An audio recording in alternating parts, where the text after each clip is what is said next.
The evidence room at the Fremont County Sheriff's Office smelled like dust and time itself.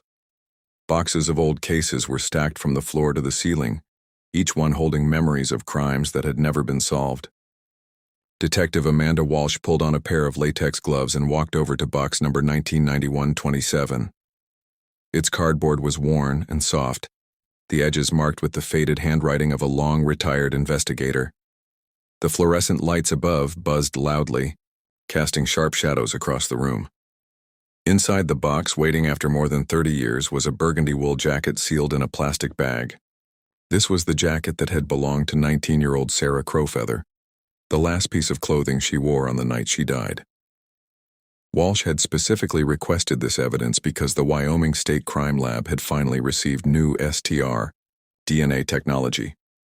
This machine could pull genetic profiles from tiny samples that older systems would have missed. In 1990, that kind of testing simply didn't exist. Back then, investigators needed larger samples like blood or semen, and even those didn't always give reliable results. Sarah's family had lived with unanswered questions for 34 years because the tools weren't ready at the time. Now they were. Walsh lifted the jacket carefully, feeling the weight of it. On the collar, almost invisible under the harsh light, was a single strand of dark hair. The original report had noted it, but it was never tested. Detective Robert Fraser, who worked the case until he retired in 2003, had written about that hair in his notes, frustrated that nothing could be done with it back then. Her phone buzzed on the metal table. It was the call she'd been waiting for. The lab confirmed that the hair contained enough intact DNA for testing. After decades of silence, Sarah Crowfeather might finally have her voice back. Walsh had only been leading the cold case unit for 6 months. She had inherited dozens of boxes like this, each one representing not just an unsolved crime, but families who had been waiting for justice for decades. Sarah's case had stood out to her immediately. It wasn't just the cruelty of what happened to a young woman with her whole life ahead of her. It was the disaster of how the original investigation was handled. From the very beginning, jurisdictional issues had thrown the case into chaos. The Wind River Reservation crosses multiple county lines and federal boundaries, which meant that no one was sure who had authority. Sarah was found on tribal land, but she was last seen alive in Riverton. Witnesses, evidence collection, everything was complicated by overlapping jurisdictions. By the time officials stopped arguing over authority, the trail was cold, and Sarah's killer was gone. Now, as Walsh signed the chain of custody paperwork and sealed the evidence bag again, she felt the familiar burden of reopening a wound, this old. She thought of Michael Crowfeather, Sarah's younger brother. Every year on the anniversary of his sister's death, he called the sheriff's office. His voice had grown older, rough with disappointment, but his question never changed. Has anyone found anything new? December 15th, 1990. Snow fell heavy across the Wind River Reservation, covering everything in silence and white. Sarah Crowfeather zipped her burgundy jacket tightly as she left her grandmother's house on Ethiot Road. The porch light gave off only a weak yellow glow in the storm. Her breath turned into small clouds that quickly disappeared into the night.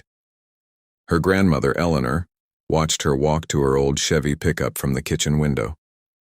She later told investigators that something about that night had felt wrong, like an unshakable heaviness in her chest. She wanted to call Sarah back inside, but 19-year-old girls rarely listen to warnings about danger, especially when they're headed toward new opportunities. Sarah had driven the 40-minute stretch between the reservation and Riverton many times before. That night, she told Eleanor she was meeting someone at the Truck Stop Cafe on Federal Boulevard. She was vague about who it was, only saying that the person might have information about a summer job in Casper. With graduation coming up, Sarah was eager for work, anything that could help her break free from the poverty that weighed on so many of her friends. The Riverton truck stop was always alive, a neon-lit hub of diesel engines and restless travelers. Waitress Linda Hoffman remembered Sarah clearly from that night. The storm was bad and business was slow. Sarah had sat nervously in booth 7, the one facing the parking lot. She kept glancing at the door, barely touching her coffee. Around 11:30 p.m., Sarah straightened in her seat as though she recognized someone. She left a single dollar on the table, walked out into the storm, and never came back. Through the window, Linda saw Sarah head toward a dark vehicle parked at the far end of the lot. The snow was too heavy to make out the make or color of the car. That was the last time anyone saw Sarah alive. When Sarah didn't return home the next morning, Eleanor called the tribal police. Officer James Murphy drove out, thinking Sarah might have slid into a ditch in the storm. The blizzard had left, 8 inches of snow overnight, wiping away tire tracks and footprints. For 3 days, search teams worked in freezing conditions. Volunteers from the reservation, county deputies, and even off-duty state troopers joined the effort. First, they found her truck. It was abandoned in a ravine 12 miles south of the truck stop. The keys were gone and snow had drifted into the cab through a broken window. On the 3rd day, a rancher checking his cattle discovered Sarah's body under cottonwood trees near Crowheart Butte. She was lying on her back, partially covered in snow and debris, her jacket zipped up as if she'd been fighting the cold. The scene puzzled first responders. She looked almost as if she had lain down to sleep and never woke up. But the real trouble began immediately after. Crowheart Butte sat on the edge of 3 overlapping jurisdictions. Officer Murphy was first on scene, but the location technically fell to Fremont County. Then the FBI stepped in, claiming federal authority because Sarah was a Native American killed on tribal land. By the time all 3 agencies were involved, the crime scene had already been disturbed. Detective Robert Fraser from Fremont County found himself drowning in red tape. The FBI treated local officers like obstacles, while the tribal police felt shut out by outsiders who didn't understand the culture or the deep mistrust Native families felt toward federal authorities. Evidence was collected multiple times under different procedures and nothing was organized properly. Sarah's burgundy jacket ended up in the county's evidence system. Some samples were sent to multiple labs, which caused confusion about the chain of custody. That one strand of hair on the collar was noted, but somehow never even made it to the FBI's report. Fraser spent weeks trying to coordinate with agencies that didn't seem to want to work together. Witness interviews overlapped. Calls went unanswered. Meanwhile, crucial leads disappeared into the December snow. The truck stop cafe where Sarah was last seen should have been a critical focus, but even that location became part of the jurisdictional fight, since it sat outside the reservation but not clearly within federal interest. The result was simple but devastating. Sarah Crowfeather's killer walked free, while her family was left with nothing but questions. The FBI insisted on handling the witness interviews themselves. That decision quickly caused problems. Waitress Linda Hoffman, who had been working the night Sarah disappeared, ended up being questioned 4 different times by 4 different investigators. Each one asked slightly different questions, and none of them seemed to share their notes. By the 4th interview, Linda's memory had started to blur. She began second-guessing details she had once been certain about. The biggest confusion came from what she had seen in the parking lot that night. Linda had caught only a quick glimpse of the dark vehicle Sarah walked toward before disappearing into the storm. But depending on which report you read, the description was completely different. The FBI listed it as a sedan. The county report described it as a pickup truck. The tribal police, who had done their own informal neighborhood canvass, heard rumors about a van with out-of-state plates. That information never made it into any official file. By the time all 3 agencies finally held a coordination meeting, 3 weeks had already passed and any lead involving that mysterious vehicle had gone cold. Years later, after Detective Robert Fraser retired, personal notes were found in his old desk that revealed how desperate he had felt at the time. He wrote about promising leads that no one followed up on, evidence that wasn't being processed, and witnesses who slipped away because agencies weren't communicating. One entry dated January 3, 1991, summed it up. "This girl deserves better than what we're giving her." The case didn't get much media attention either, which made things worse. At first, Sarah's disappearance made local headlines, but reporters seemed disappointed when it turned into a messy jurisdiction fight instead of a simple missing person story. The Casper Star-Tribune published one follow-up article in January, but by February the case was already fading from the news. Sarah Crowfeather's name disappeared from the headlines while her family kept living with the nightmare.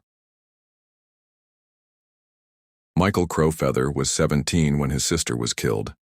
He was still in high school, a junior who looked up to Sarah not just as his big sister but almost like a parent. Their mother had died from diabetes complications 3 years earlier, and Sarah had stepped into that role for him. The night Sarah didn't come home, Michael sat up in the kitchen with his grandmother Eleanor, staring at the clock as it ticked past midnight. He already felt deep down that something was terribly wrong. At dawn, when Officer James Murphy arrived, with the news that Sarah's truck had been found abandoned, Michael felt his childhood end in that moment. From then on, he carried a responsibility he had never asked for, and he would carry it for the next 34 years. The funeral was the first of many battles Michael fought on behalf of his sister. The FBI wanted to delay burial so more forensic tests could be done, but Eleanor insisted that Sarah be buried according to Arapaho traditions, which call for prompt burial to help the spirit move on. After tense back and forth, a compromise was reached. A traditional wake was allowed, followed by burial. Still, the family felt pushed aside and disrespected through the process. Michael remembered watching his grandmother age in just a few days, her grief made worse by the sense that outsiders were even controlling decisions about her granddaughter's funeral. Throughout 1991, as the investigation stalled, Michael became the family's main contact with law enforcement. He called Detective Fraser every week asking for updates. Fraser always answered and never brushed him off, but Michael could hear the frustration in his voice as more leads dried up and more obstacles appeared. Michael began keeping his own records. He collected every police report the family was allowed to see. He made his own timeline of events, sometimes more detailed than what the official investigators had. His obsession with finding justice for Sarah shaped his entire future. He had planned to move to Denver after graduation and study automotive repair. Instead, he stayed on the reservation. He took a job at the tribal office partly to support his grandmother, and partly because it gave him access to legal resources and contacts with law enforcement. His hope was simple. If he stayed close and kept pressure on the system, someone might eventually break the silence. For the first few anniversaries of Sarah's death, different agencies made promises that the case was still a priority. But Michael quickly learned how to read between the lines. New leads usually fizzled out. Witnesses who seemed important at first often turned out to be dead ends. By 1995, Michael realized that if anyone was ever going to solve Sarah's murder, it would have to be someone who cared more about her than about case statistics or jurisdiction boundaries. He started investigating on his own. Every few months, he drove to Riverton asking questions at the truck stop and nearby businesses. Linda Hoffman, the waitress who had served Sarah that night, became a reluctant ally. She shared details with Michael that she hadn't included in her official statements. Linda told him about other young women who had been approached by strange men at the truck stop in the months before Sarah disappeared. At the time, those incidents had seemed minor, but now they looked much darker. Back at his grandmother's house, Michael's bedroom slowly turned into a kind of command center. Maps hung on the walls with pins marking key locations. He made detailed timelines of Sarah's final days. He filed photographs of evidence he'd managed to get through Freedom of Information Act requests. His determination was absolute, but it came at a cost. His girlfriends rarely stayed long. Competing with a ghost was impossible, and most didn't. Understand why Michael couldn't move on? Eleanor worried about how much the case consumed him, but she also understood. In Arapaho tradition, an unresolved death leaves the spirit trapped, unable to rest until justice is served. Michael wasn't just searching for answers for himself. He believed he was trying to free Sarah's spirit from being caught in limbo. The silence that settled over the Wind River Reservation after Sarah's death was different from normal quiet or even from grief. This was a guarded silence. Generations of mistrust toward outsiders meant that people kept information inside the community. Conversations ended abruptly if law enforcement was nearby. People who might have known something shared their fears only with close family. Sarah's best friend, Mary Blackhorse, carried secrets she never shared with investigators.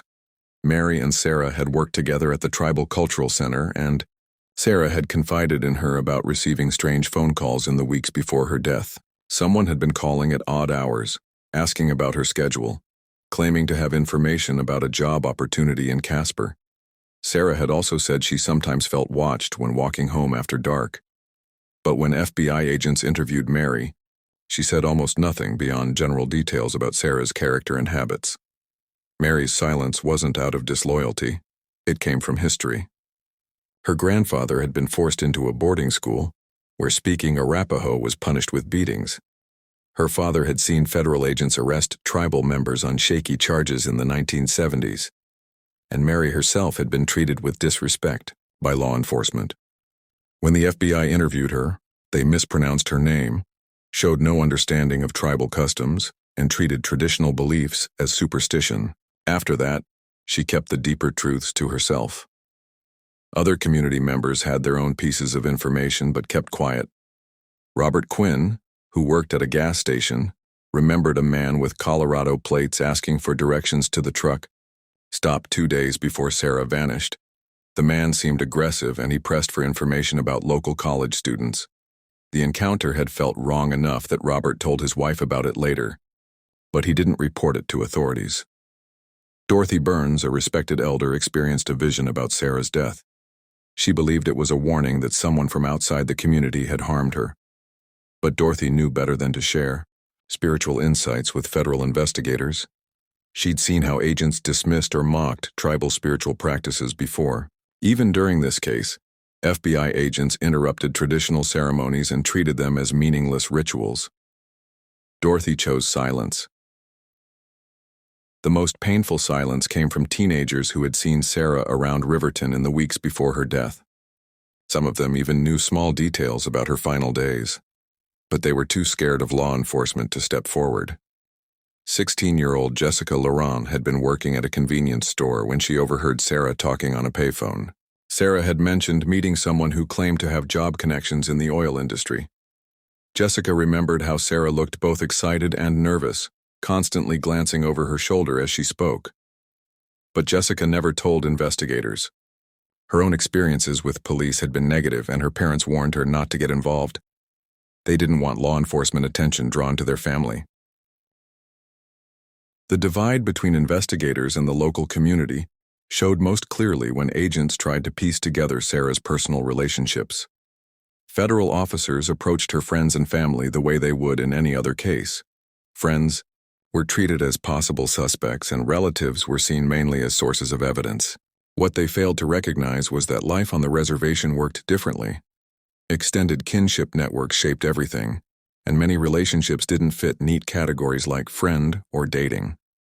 Because of this, important connections slipped through the cracks. At the same time, people within the community were hesitant to share information. Some feared that cooperating might expose unrelated problems, such as bootlegging, family disputes, or immigration issues.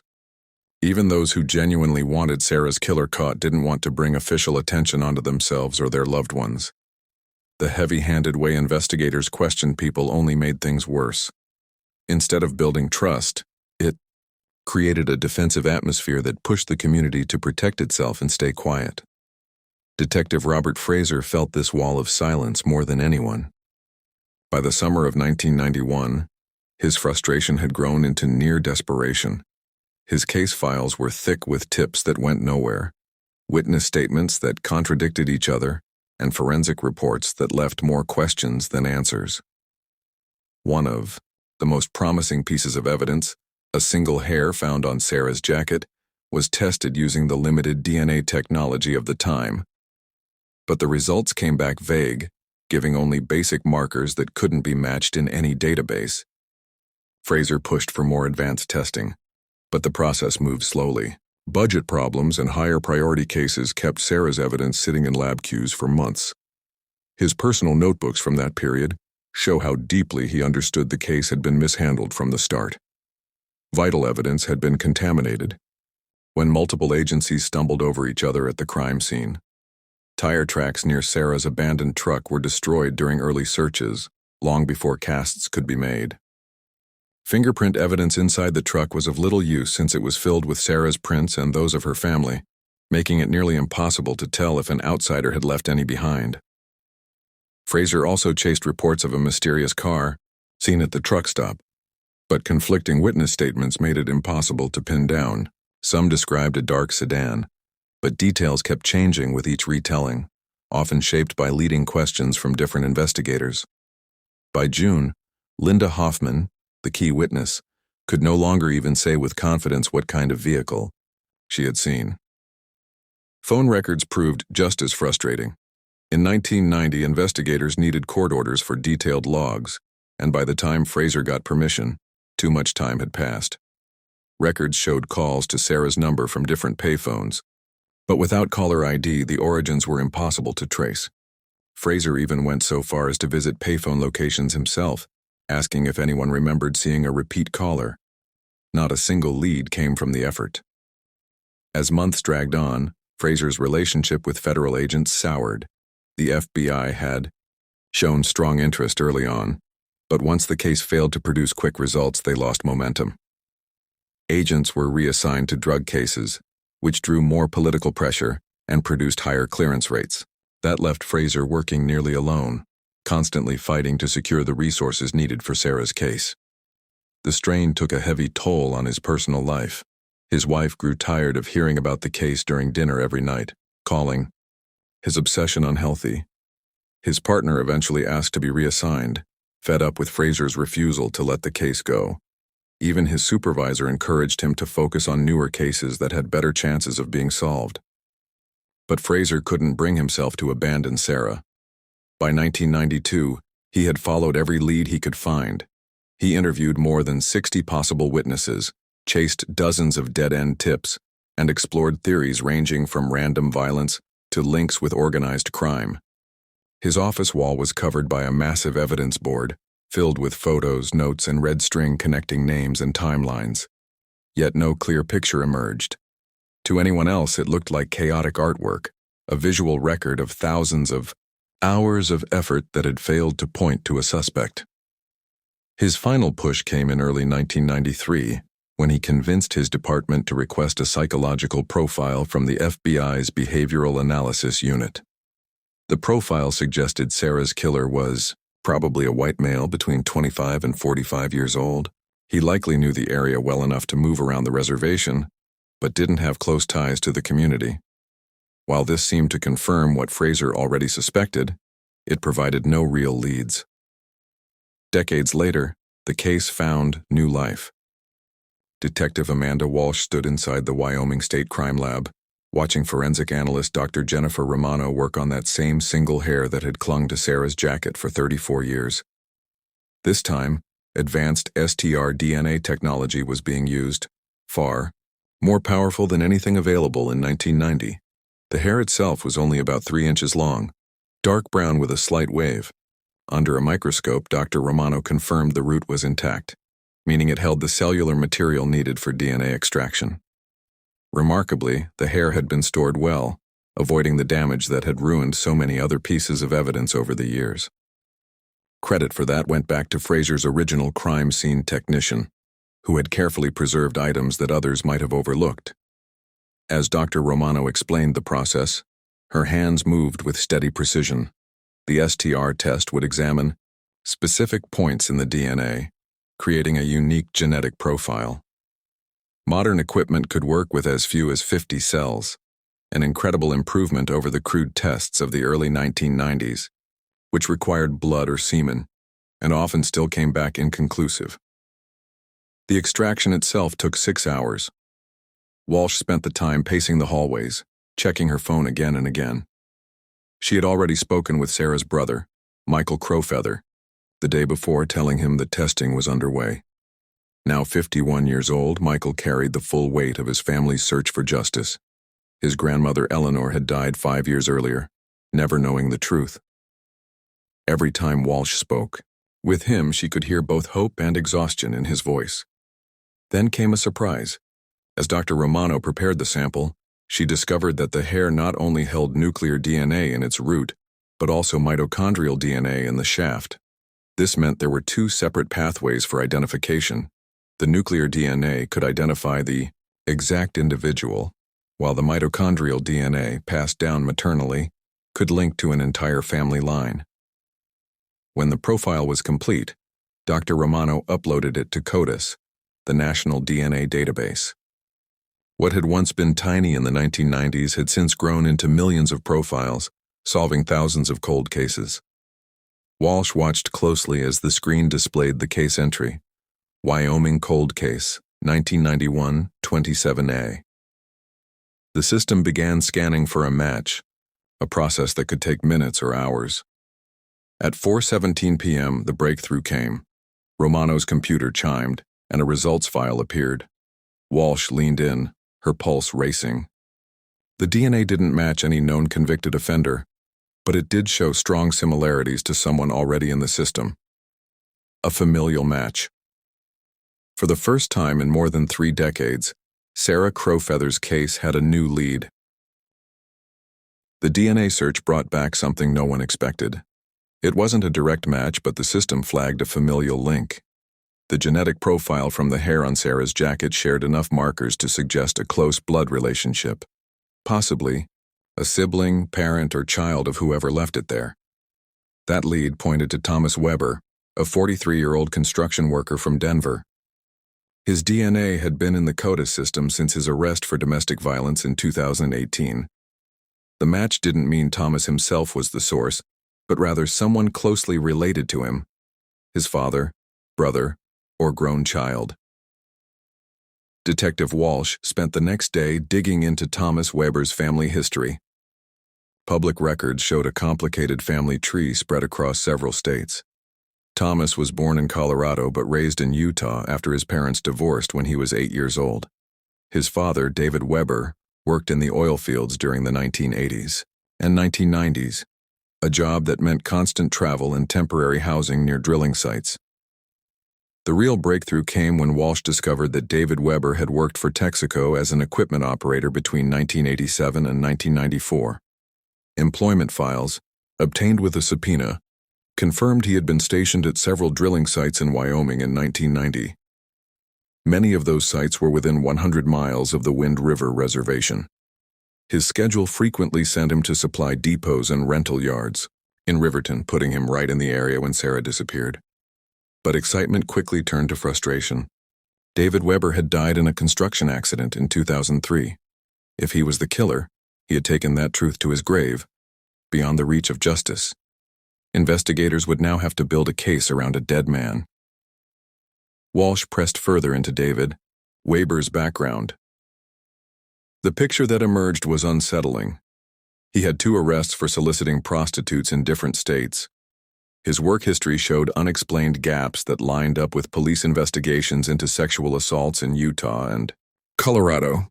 Though never charged, it seemed David used his roaming job to stay out of sight while targeting vulnerable women. The link to Sarah grew stronger as Walsh pieced together his movements in the winter of 1990. Texaco records placed him at a drilling site near Riverton through December, staying in temporary housing just miles from the truck stop where Sarah was last seen. His shifts often ended around the time she vanished. The timing fit almost perfectly. Wanting to share the news, Walsh called retired Detective Robert Fraser, now 72 years old and living in Florida. Fraser, who had poured years of his life into Sarah's case, grew emotional when he heard the DNA results in David Weber's name. Weber had never appeared in any of the original case files. In fact, Fraser later admitted investigators had questioned oil workers in Riverton, but a clerical error placed Weber at a different job site that week. That mistake meant he was never interviewed, and he slipped right through their fingers. It was a heartbreaking revelation. Justice could have been possible back in 1991, but a paperwork error had erased that chance. To move the case forward, Walsh arranged to meet Thomas Weber in Aurora, Colorado, where he was working at a construction site. She watched him operate a crane, guiding steel beams into place with steady, practiced movements. During his lunch break, she approached, showed her badge, and asked to talk. They sat in Thomas's pickup truck, parked at the edge of the site. His expression shifted as Walsh explained the DNA evidence and the link to his family. When she mentioned his father's name, Thomas froze. Then slowly, 34 years of buried suspicion came to the surface. Thomas explained that his father, David, had died when Thomas was 22 years old. Their relationship had been strained, complicated by David's heavy drinking and long absences. Even as a teenager, Thomas had felt uneasy about his father's comments about women, offhand remarks and jokes that crossed the line. He recalled how, as a child, his father often came back from trips irritable and sometimes violent. The memory that haunted him most was David's obsession with Sarah's case back in early 1991. He had collected every newspaper clipping, watched every TV report, and followed it more closely than seemed normal. When federal agents visited the oil fields and mistakenly crossed David's name off their list, Thomas remembered his father's visible relief. Around the same time, David burned stacks of papers in their backyard, claiming they were old work files. But the secrecy and intensity of it never sat right with Thomas. After David's fatal accident, Thomas found even more disturbing signs. While cleaning out his father's apartment, he discovered a box filled with newspaper clippings about unsolved murders of young women across the western states, dating back to the mid-1980s. Shocked, Thomas destroyed them. But the memory lingered. He also found evidence of his father's paranoia. In his final years, David constantly checked his rearview mirror, avoided certain roads, and often muttered about cold cases being reopened with new forensic tools. At the time, Thomas thought it was stress or alcoholism, but now it looked like guilt. The chilling detail came when Thomas described something he had found in his father's truck after the accident. Hidden under the spare tire was a small wooden box filled with jewelry and personal belongings, items that clearly belonged to different women. Thomas had handed the box over to police as part of his father's estate, but nothing had ever come of it. Looking back, Walsh realized those items might have been trophies from victims, evidence of a pattern far bigger than Sarah's case alone. When their talk finally ended, Thomas Weber completely broke down. He sobbed as he admitted something he had kept buried for decades, that he had always suspected his father was involved in terrible crimes, but had been too afraid to tell anyone. That silence had eaten away at him for years, filling him with guilt that maybe he had allowed his father to escape justice. That same guilt had pushed him deeper into his own legal troubles and addiction. Detective Walsh could see that Thomas wasn't just the son of a criminal, he was also one of his father's victims, carrying the weight of knowledge that had no safe place to be spoken. The news that David Weber was finally identified as Sarah's killer reached the Wind River reservation on a cold March morning. The weather felt almost the same as that December day when Sarah had disappeared 34 years earlier. Michael Crow Feather was sitting in his grandmother's kitchen, the same room where he had waited for Sarah to come home on that night, when Detective Walsh called him. The timing struck him hard. It was exactly 34 years and 3 months after Sarah's death, as if Sarah's spirit had been waiting for this moment to finally find peace. The tribal council quickly called an emergency meeting to discuss what Weber's identification meant not only for Sarah's case but also for other unsolved cases involving Native women. Elder Dorothy Burns, now in her 80s, spoke with quiet strength. She explained that in Arapaho belief, an unresolved murder traps the spirit between worlds. Naming Sarah's killer was more than scientific evidence, it was spiritual freedom. Now Sarah could move on to the afterlife. Michael's feelings were more complicated. Yes, he felt relief that his family finally had answers, but at the same time, anger and frustration consumed him. David Weber was already dead. There would be no trial, no chance for the truth to be spoken in court, and no accountability for the other crimes Weber might have committed. The closure Michael had dreamed of for decades felt incomplete. It was more like closing a chapter than finishing the whole book. Detective Walsh didn't stop at Sarah's case. He began looking at Weber's possible ties to other unsolved murders across the western states where Weber had worked. The old jewelry and personal items found in Weber's truck after his death were being tested against evidence from cold cases dating back to the 1980s. Early results suggested Sarah was not his only victim. The horrifying truth was that Weber may have been a serial killer for decades. If he had been identified earlier, many lives could have been saved. The media storm was intense. National news outlets flooded into Wind River, but instead of focusing on the bigger issue, systemic failures in investigating crimes against Native women, many of them chased the sensational details of the story.